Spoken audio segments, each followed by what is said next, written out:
Tu viens d'adopter un chiot et tu es prêt à débuter sa socialisation, mais tu te poses quelques questions parce que tu as peur de ne pas faire les choses comme il faut. Eh bien, cette vidéo-là est pour toi. Dans cette vidéo, je vais te présenter 3 stratégies gagnantes pour bien socialiser ton chiot. Je m'appelle Catherine Pouliot, je suis intervenante en comportement canin et propriétaire de l'entreprise Le Médaillé d'Or et je crois sincèrement que développer la relation avec son chien est l'outil le plus puissant pour optimiser son éducation et prévenir des problèmes de comportement. Savais-tu que la période de socialisation, c'est la période la plus importante dans la vie de ton chiot? Pendant cette période, ton petit chiot est comme une éponge et il est attiré vers son environnement. C'est vraiment le meilleur moment pour lui faire découvrir plein d'éléments dans ton environnement, comme différentes personnes, différents lieux, des animaux, d'autres chiens, etc. Donc, si tu profites de cette période et tu fais les choses comme il faut, tu mets toutes les chances de ton côté pour avoir un petit chiot confiant. La première stratégie gagnante, c'est de lui faire vivre des expériences positives. La période de socialisation débute à l'âge de 3 semaines et se termine approximativement vers l'âge de 14 à 16 semaines. Tu vas me dire, oui, c'est vraiment court, mais j'ai une bonne nouvelle pour toi parce que qu'est-ce qui est important durant cette période-là, c'est pas la quantité des interactions, mais bien la qualité. Tu veux pas que ton chiot rencontre tous les chiots du quartier. C'est pas ça que tu veux. Tu veux que ton chiot en rencontre un, puis vive une belle expérience avec lui. Dans le fond, ce qu'on veut, c'est lui créer un référentiel de notre environnement. On veut qu'il vive des émotions positives avec tout ce qu'il va rencontrer. Ensuite, pour y arriver, ça demande une bonne connaissance dans le langage canin. Parce que ton chiot ne va pas te le dire s'il est bien dans une situation. Donc, ça va être à toi d'aller chercher des informations sur le langage canin pour t'assurer qu'il est en train de vivre une expérience positive. Ça te permettra de mieux le comprendre pour savoir s'il est bien ou non dans une situation. Ça va te permettre d'éviter des conflits. Tu vas pouvoir le sortir des situations dans lesquelles il est inconfortable. Et troisièmement, ça va te permettre de renforcer la relation avec ton chiot. Ton chiot, il vient d'arriver dans ta vie. Il ne te connaît pas, puis il va apprendre à te connaître, puis il va apprendre à te faire confiance.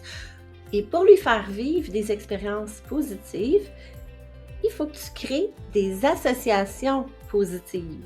Au départ, pour ton chiot, tout est neutre. S'il n'a jamais entendu l'aspirateur de sa vie, il voit l'aspirateur, c'est neutre, ça veut rien dire. Sauf que si tu fais fonctionner ton aspirateur, ouf, le bruit qui sort de cette machine-là peut facilement impressionner ton chiot. Donc, ce que tu vas faire avec soit le jeu ou la nourriture, qui sont les motivations principales de ton chiot, tu vas montrer l'aspirateur, puis tu vas donner de la nourriture. Montrer l'aspirateur, donner de la nourriture et tranquillement, tu vas augmenter le niveau de difficulté. Donc, tu es en train de créer une association positive avec un élément de son environnement. Là, je te parle d'un aspirateur, mais ça pourrait être n'importe quoi. La deuxième stratégie gagnante, c'est de lui faire vivre des expériences progressives. Premièrement, on veut gérer la quantité de stimuli. Par exemple, quand tu accueilleras ton chiot à la maison, tu vas éviter d'inviter toute ta famille. Tu veux absolument que ton chiot retire une bonne expérience avec les gens qu'il va rencontrer. Au fur et à mesure, lorsqu'il sera confortable, tu pourras inviter plus de personnes, puis tu pourras le faire jouer avec plus de chiots en même temps, par exemple. Deuxièmement, on veut gérer la durée de l'exposition aux stimuli. Tu es mieux de garder ça court que long. Parce que si c'est trop long, ton chiot va peut-être être fatigué, puis ça va peut-être devenir une expérience qui n'est pas super agréable au bout de la ligne. Ce qui arrive, c'est que les chiots deviennent très fatigués parce qu'ils ont eu beaucoup d'informations dans la journée.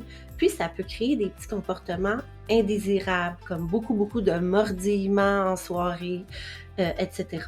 Troisièmement, c'est important de gérer l'intensité des stimuli. Si ton chiot entend une sirène d'ambulance qui est très très loin, le bruit risque d'être beaucoup moins impressionnant. Toutefois, si l'ambulance est juste à côté de lui, ça risque de le surprendre davantage et même de lui faire peur. Ce que tu vas faire, c'est de l'habituer à différents sons de ton environnement à un volume qui est bas. De plus en plus qu'il va devenir confortable, puis plus tu pourras augmenter le volume de ces différents sons-là. Troisièmement, c'est important de respecter le rythme de ton chien. Moi, j'appelle ça une préparation préalable. Dans le fond, il faut que tu te poses une question. Est-ce que ton chiot il est prêt à passer à la prochaine étape? Tu viens d'avoir ton chiot dans ta maison, il a rencontré différentes personnes de façon individuelle. Donc, il a vécu des bonnes expériences avec chacune de ces personnes-là. Est-ce qu'il est prêt à aller se promener au marché public? Mais toi, tu as vraiment besoin d'aller faire ton épicerie. Mais il est fort possible que ton chiot ne soit pas prêt à vivre ce type d'expérience-là. Donc, c'est important que ton chiot ait les compétences et les habiletés pour être en mesure de vivre une prochaine étape avec un niveau de difficulté plus élevé, mais que ce soit positif en fin de compte. Deuxièmement, il faut que tu laisses ton chiot prendre le temps d'explorer. Ce que je veux dire par là, c'est que tu ne dois pas le forcer à faire des choses. Par exemple, il y a beaucoup de gens qui aimeraient que leur chiot aime aller dans l'eau, se baigner, nager, blablabla. Ce qu'ils vont faire, c'est qu'ils vont prendre leur chiot et ils vont aller le mettre dans l'eau pour qu'il revienne vers eux. Mais il y en a beaucoup de chiots qui vont vivre une très mauvaise expérience. Puis, ils n'auront pas envie de retourner se baigner parce qu'ils vont se rappeler de cette expérience-là. Dans ce temps-là, c'est beaucoup plus difficile de réapprendre au chiot à aimer l'eau, par exemple, ou à retourner dans l'eau. Donc, pour faire un tour rapide de ce qu'on vient de voir ensemble, la première stratégie, en fait, c'est de lui faire vivre des expériences positives. La deuxième stratégie gagnante, c'est de lui faire vivre des expériences progressives. La troisième stratégie gagnante, c'est de respecter le rythme de votre chien. J'espère vraiment que tu as aimé ma vidéo. Si c'est le cas, clique j'aime et tu peux aussi la partager dans ton entourage pour sensibiliser les gens à adopter des bonnes pratiques quand ils veulent socialiser leur chiot. Si tu as envie d'avoir d'autres trucs pour instaurer des bonnes pratiques avec ton chiot, je te recommande fortement mon outil que tu trouveras dans le descriptif de la vidéo, qui est 3 règles d'or pour avoir un chien calme dans la maison. Tu y trouveras des conseils concrets, puis des trucs à mettre en pratique dès maintenant avec ton chiot. Puis en plus, ça va t'aider dans son éducation générale. Je te remercie beaucoup pour ton écoute. On se revoit dans une prochaine vidéo.